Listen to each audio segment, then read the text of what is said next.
The three theorems of psychohistorical quantitativity.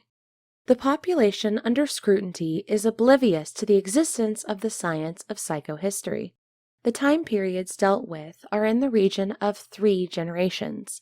The population must be in the billions for a statistical probability to have psychohistorical validity.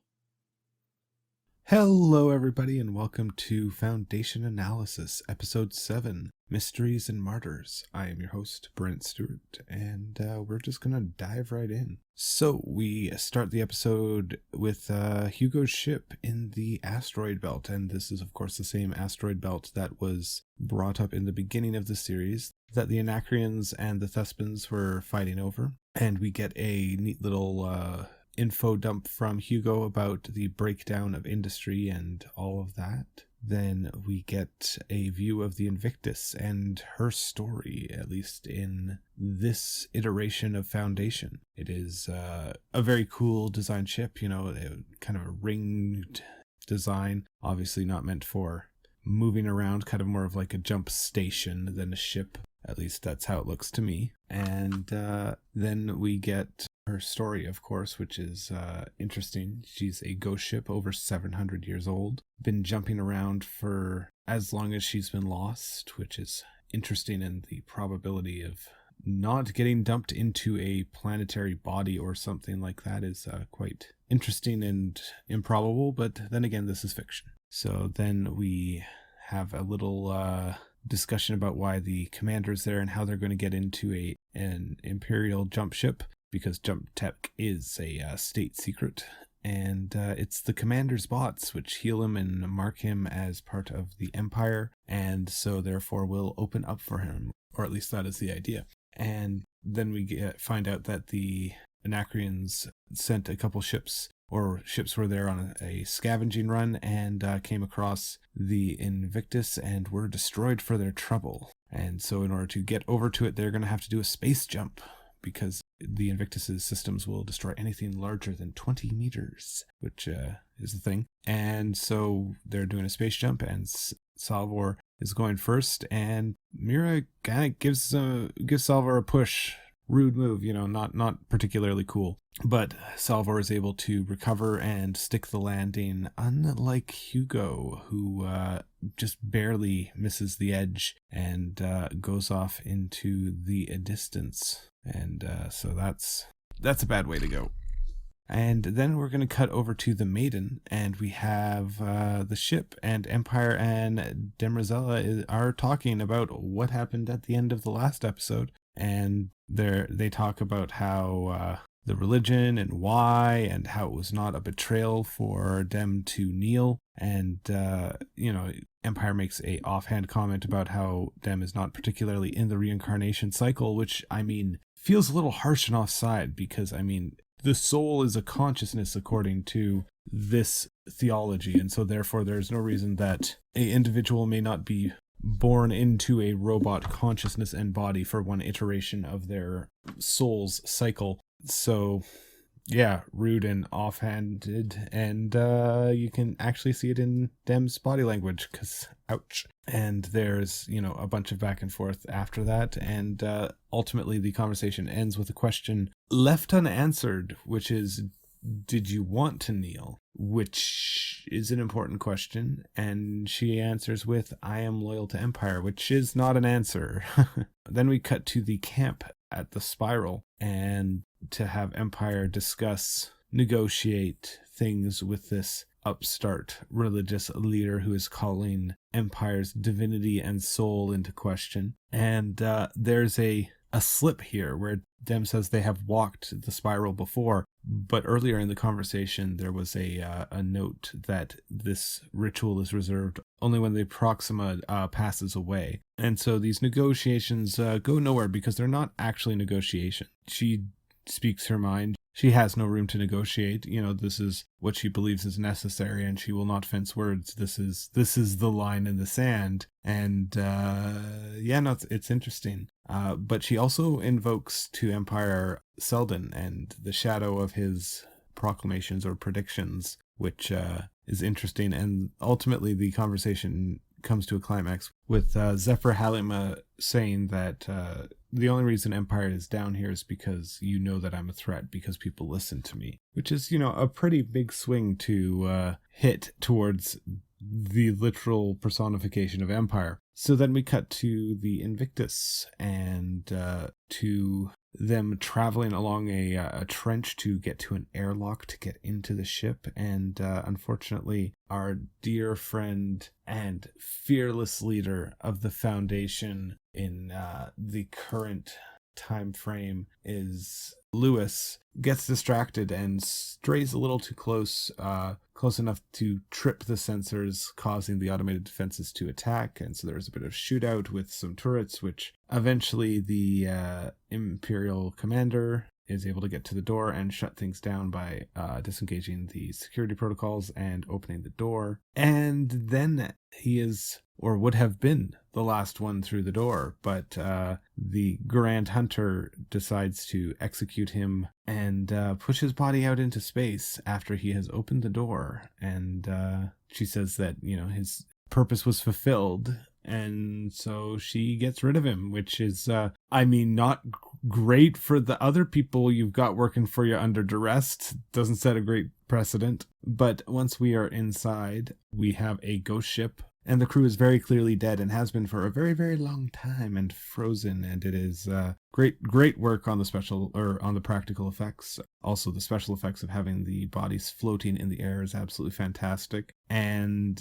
as they start to explore the ship and try to gain control of the systems and reactivate necessary functionality, there's a discussion of the ship and it coming in. So there is a discussion between Selden and Mira, and it's a little interesting to me because all of Mira's confidence just disappears. It feels like this is a different character. Just something about her personality shifts for this scene as exposition happens. I'm not sure why. If there was a tell, I did not pick it up. They're able to regain some functionality of the life support system and gravity, and so they are able to desuit. I wouldn't desuit in a 700-year-old ship. Who knows what has been on there incubating while it's been out there, let's keep that suit on. Helmets on, people. And then we cut back to the Maiden and Empire and Dem plan.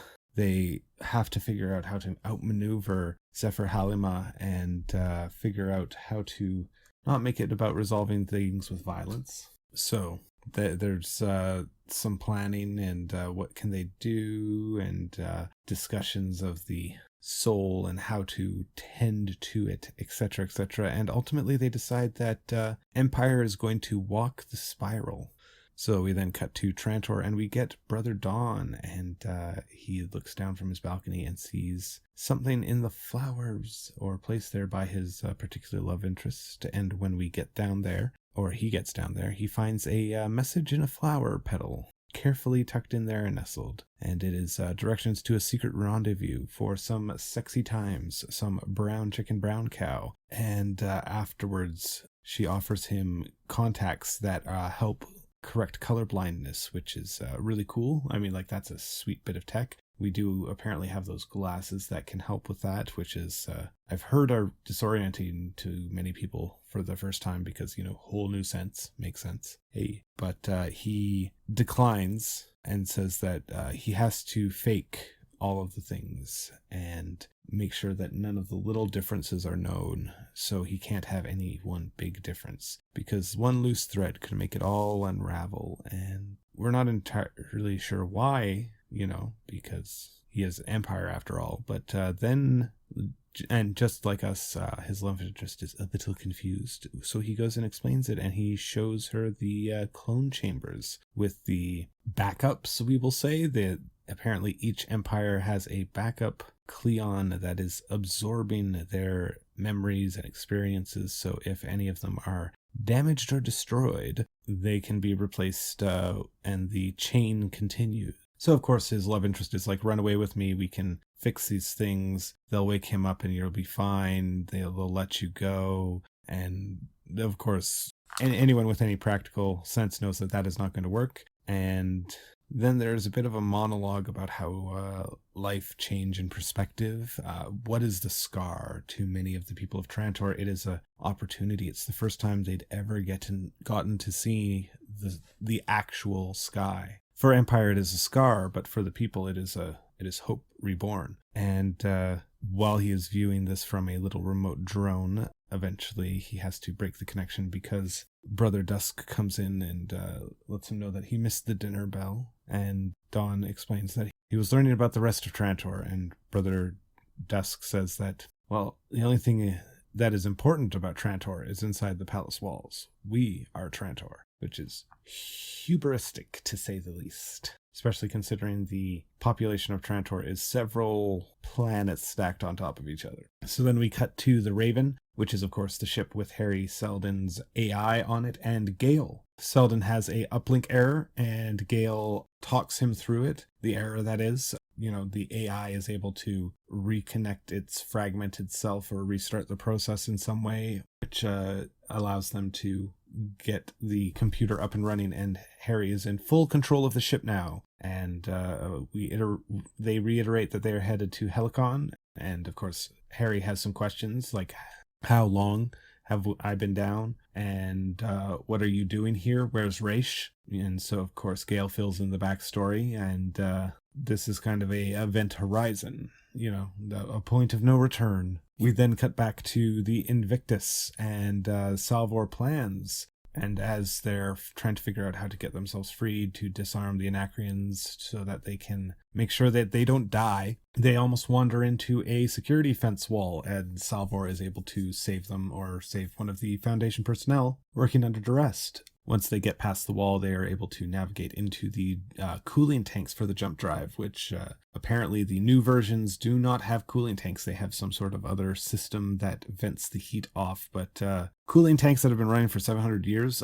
good design, good planning. Doesn't look like regular sort of water or anything like that. It might be some sort of liquid metal thing going on. It's all very bubbly and not good. And while they're crossing, a fight breaks out in order to try and get the Anacreons disarmed, and one of the Foundation personnel and the Anacreon soldier go into the tank and are immediately vaporized. The fight scene is quite good, well choreographed, and Salvor is in handcuffs for it, which of course, puts her at a disadvantage. And after the fight, there's a little more dialogue about the plan, and the Grand Hunter explains that the plan is not to survive, but to kill all of Trantor. And they are happy to die doing it, which also leads to questions about what happens to the Foundation after it happens.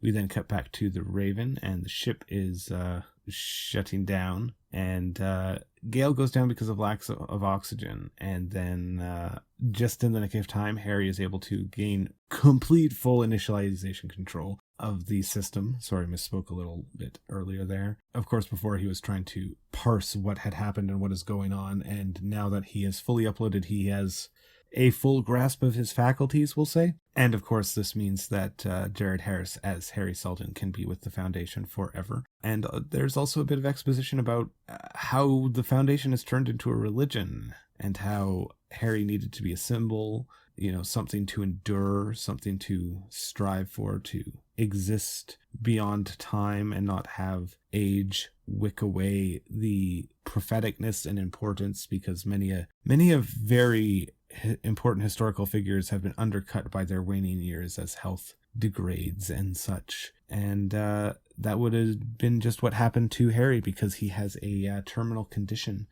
which would affect his cognitive abilities long term. So of course he figured it better to go out on top with his faculties and become a symbol, die for something, which is I get there's a big discussion to be had there, especially when you're not the head of a pseudo-religious organization, but that's where Harry is. And so eventually the conversation shifts to, Gale saying, I know where we are, but I don't know why. And Gale and Raish apparently could not have been together for the plan to work, which is interesting. And Harry has a great, berating Gale about how she chose this, how she wanted acclamation, how if she wanted to, she could have published or submitted her work anonymously, but she wanted the recognition. She wanted out from Synax. She wanted something more. And Gale asks him why he didn't just die on Trantor, and he says it's because he wanted to live, which I can totally get, wanting to take in as much of life as you can before the degradation takes you or becomes too much of an effect. I can understand that perspective. But then, of course, Harry is asking, why were you there in my room? Because, he apparently knows Gale's routine like clockwork, and so therefore, why? And Gale says that she felt that there was something off, that she was concerned, she had a feeling, and we get a montage of things of her saying or acknowledging stuff just as it is happening, or maybe even just a little bit before. And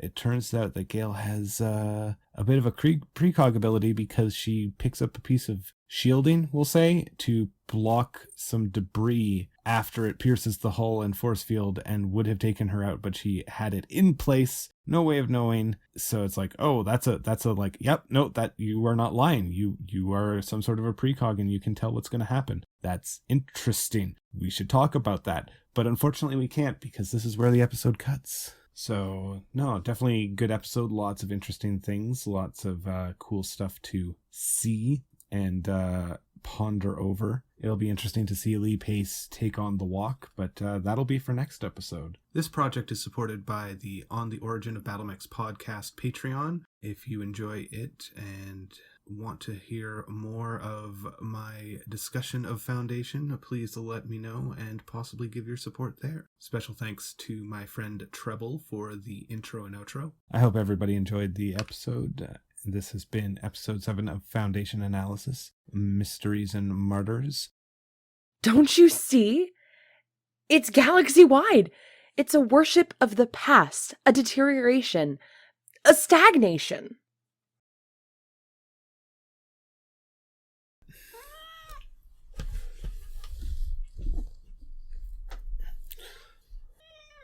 Buddy, I love you, but I'm recording.